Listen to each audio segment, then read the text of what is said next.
Bonjour à tous. Il est absolument évident que la notion de vérité n'est pas la même lorsque l'on défend le peuple ou le mouvement En Marche. A noter que rien que le nom donné à ce parti est tout à fait significatif. Rien ne les arrêtera, quitte à mentir éhontément sans cesse. Personnellement, lorsque j'ai entendu pour la première fois cette dénomination, j'ai intérieurement perçu le bruit des bottes piétinant nos libertés. Et je ne pense pas m'être trompé. Aujourd'hui, j'aurai un mot pour ce phénomène plutôt récent apparu pour servir les intérêts d'un groupe de personnes dont l'ensemble de leur casserole ferait rougir de honte le cuisinier le plus ardu. Les fake news, fausses informations en français. Comprenons donc que ce terme générique n'a pas du tout la même fonction en terrain populaire qu'en milieu oppressif l'arabique. Bien sûr, les fake news, il y en a. Il y a même des sites spécialisés dans le domaine. La Macronie va prétendre les combattre, mais il n'en est rien, car en effet, une abondance de fausses informations est très utile quand il s'agit de noyer les vraies qui sont aberrantes et concernent nos dirigeants en les assimilant à ces dernières. Facile en effet de prétendre la fausseté d'une affirmation pourtant réelle quand elle est diffusée dans un flot d'autres tout à fait délirantes. Constatons que le phénomène des fake news est né en même temps que la Macronie.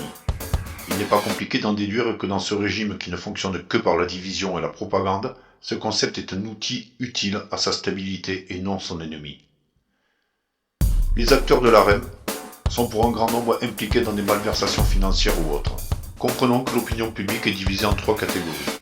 Ceux qui dénoncent ces faits, la tranche populaire, ceux qui les nient ou les ignorent, les pro-systèmes, et ceux qui n'arrivent pas à discerner l'info de l'intox, qui préfèrent donc sagement ne pas argumenter.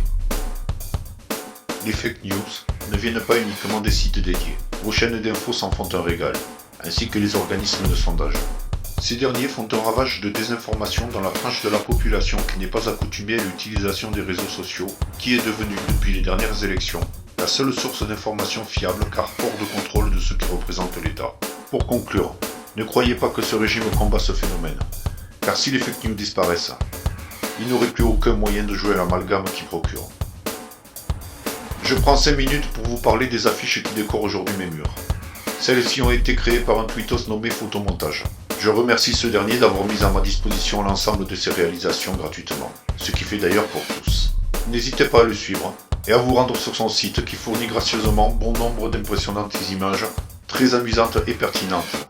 Ces dernières illustreront parfaitement vos tweets.